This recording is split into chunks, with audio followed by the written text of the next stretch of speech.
Teamwork law number 16, the law of high morale.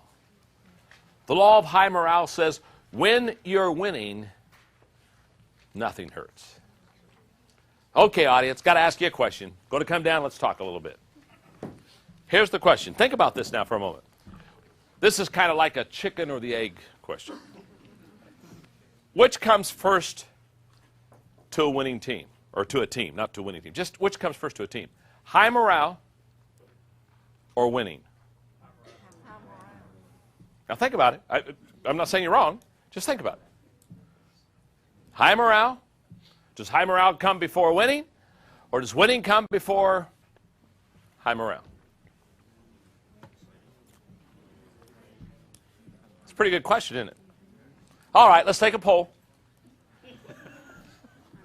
And you got to vote. Don't do this, I'm praying about it.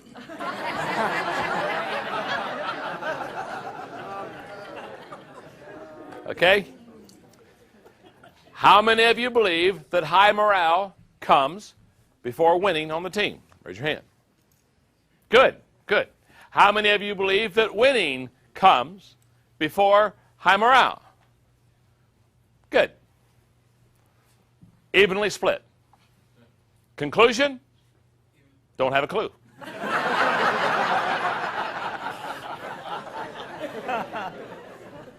It's a fun question. It's a tough question. I'm not even really sure there's an answer. But let me walk you through it for a moment. Here's what I know. When you are winning, high morale is automatic. Is that not true? I mean, I've never seen a winning team with low morale. I mean, you don't go to a team that's just scoring victory after victory, sale after sale, profit growing up, customers.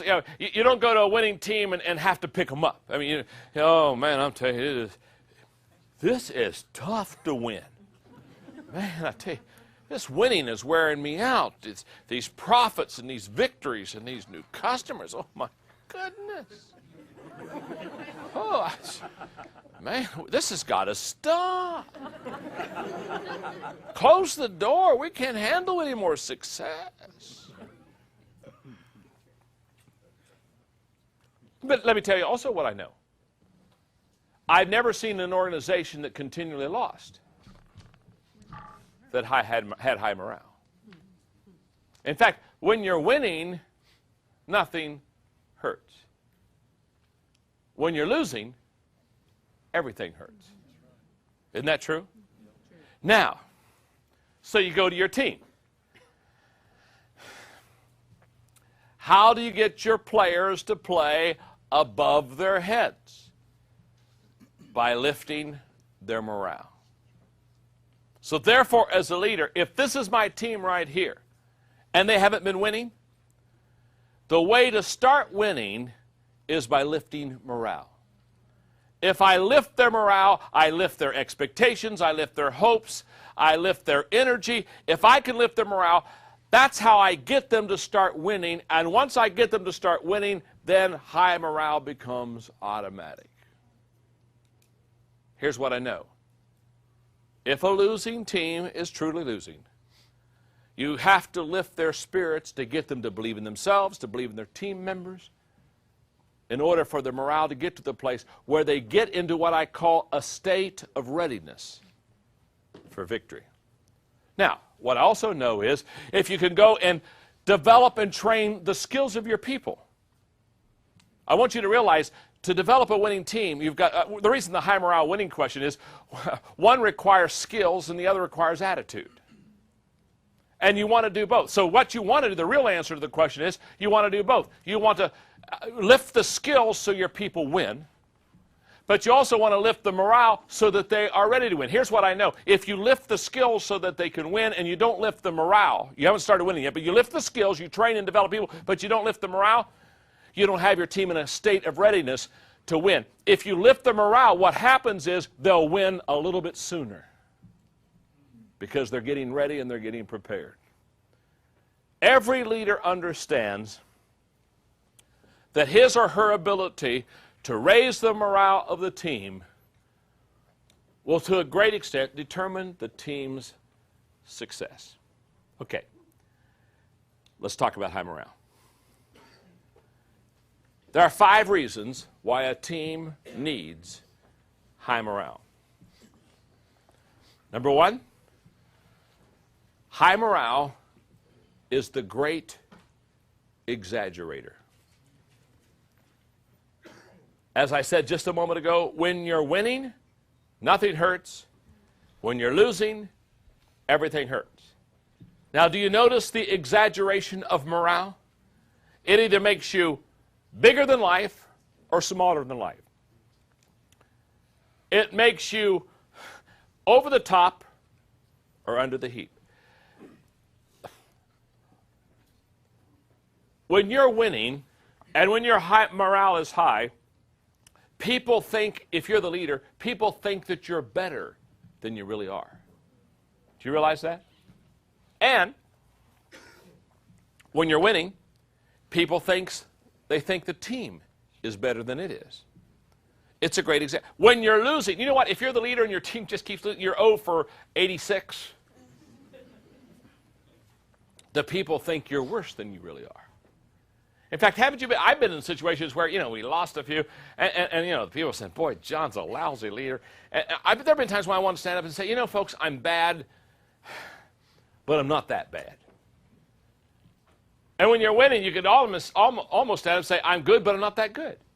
It has the tendency to exaggerate. You see, when you're winning, you look at potential. When you're losing, you look at problems. When you're winning, you look at people that are committed. When you're winning, people get committed. When you're losing, people get uncommitted or unconnected real quick. When you're winning, you attract people. When you're losing, nobody wants to be on the team. High morale is the great exaggerator.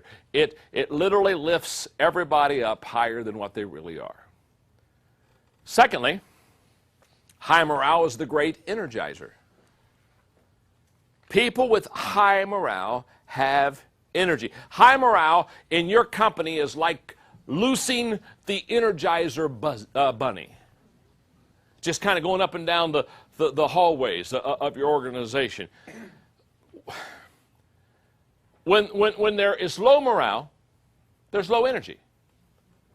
In fact, you show me an organization that isn't winning and has low morale, and I'll show you a company whose expector has expired.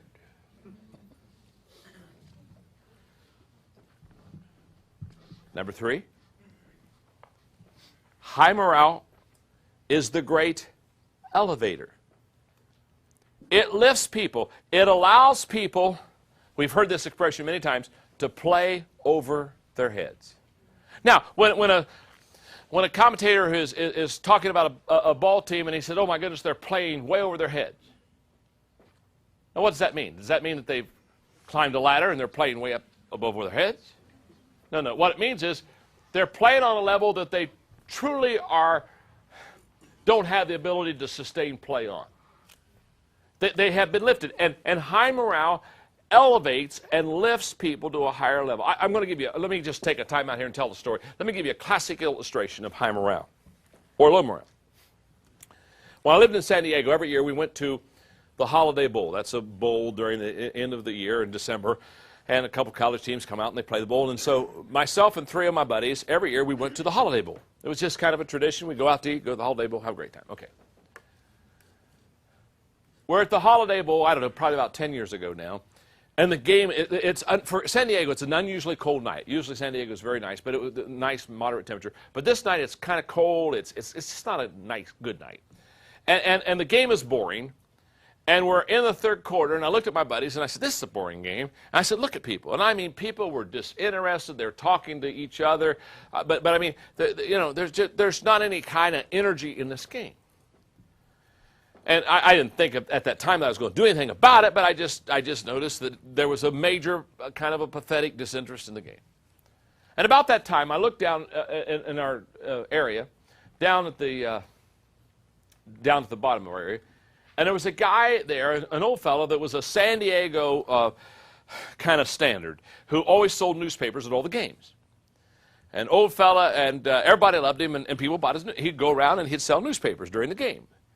And I saw him down there. It was a cold night, and he had a lot of newspapers. He wasn't doing good.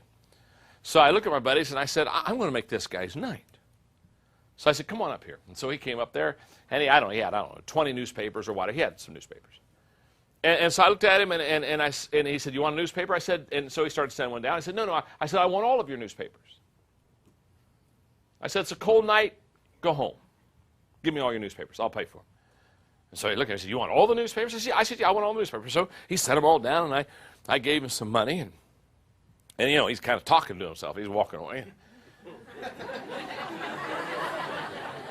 And I tell my buddies, and I said, now, if he's smart, he won't go home. If he's smart, he'll go down to wherever he gets his newspapers and say to them, I found a guy who bought all of my newspapers. I said, if he has any business savvy, he won't go home. He'll come back and see if this fish will bite again. And in the meantime, while he's gone, the guy said, what are you going to do with the newspapers? I said, well, it's obviously a boring game. So I said, let's pass them out. So I stood up and I said, I bought a whole bunch of newspapers. And I said, it's a boring game. So if you'll tell me what section of the paper you'd like, we'll pass out newspapers. And somebody said, well, I want the sports sections, and I want the business section, I want the life section, I want the front. So we started passing out sections of the newspaper. So we got about 50 or 60 people with a newspaper now. And sure enough, I just get them passing the newspaper out, getting it all taken care of. And the guy is standing below again with a stack of newspapers. And he's just looking up at me.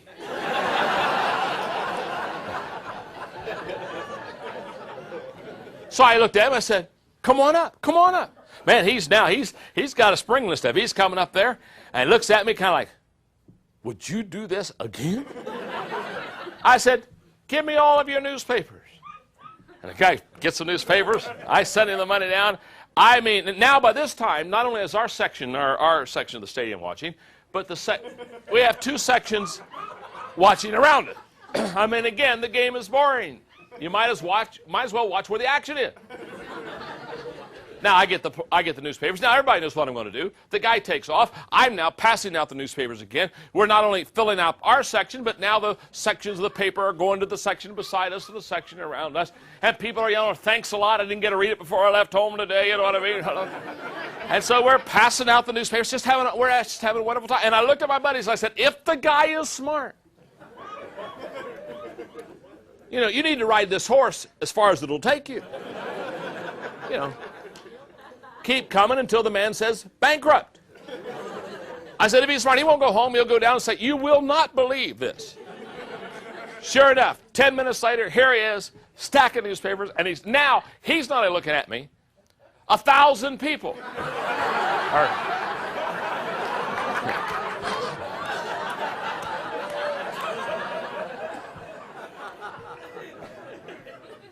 Well, I'm not going to disappoint the boy. I said, come on up. He's coming, and boy's coming down, and everybody's cheering. Everybody, pat him on the back. Attaboy, attaboy. Bankrupt the stupid man. Bankrupt the stupid man. He gets to the end of my row, looks at me. Do you want them all? I said, send them down. I reach into my pocket. The guy at the end of the row says, wait a minute. You've had enough fun. He said, it's my turn. I'll buy the newspaper.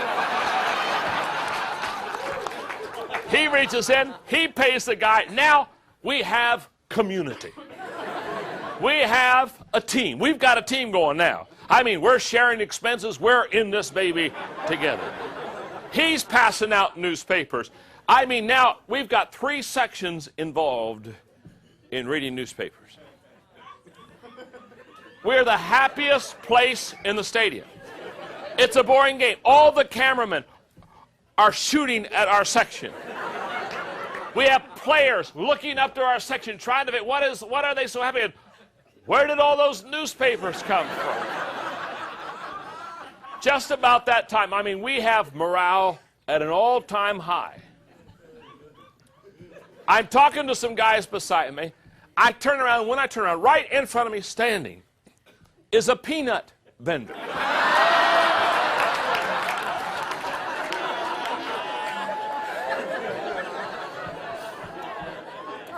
He has his basket loaded I'm not talking about 5 bags. I'm not talking about 10 bags. I'm saying, oh, there could have been 100 bags in this baby. And he looks at me and he just stands there and smiles real big. And I look at him and I said, I suppose. You've been watching what's happening and I suppose you want me to buy all these peanuts. He said, no. He said, do you see that guy standing up over there at the next section? And I looked over there and there's a guy standing up and he's kind of giving me thumbs up and waving. I said, well, yeah, I see him. He said, he bought the peanuts. He sent me over and said, that guy knows what to do with peanuts. And he poured peanuts. What do you do with 100 bags of peanuts?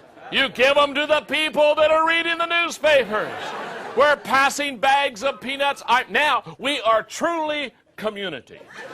We are laughing together. We're on first name basis. We're passing out addresses and phone numbers. We're swapping business deals. I mean, we have it cooking now. The fourth quarter, we never watched the fourth quarter. We ate peanuts. We read newspapers. We talked. We shared. About 8 minutes before the game was over, I said, boys, it's time to go.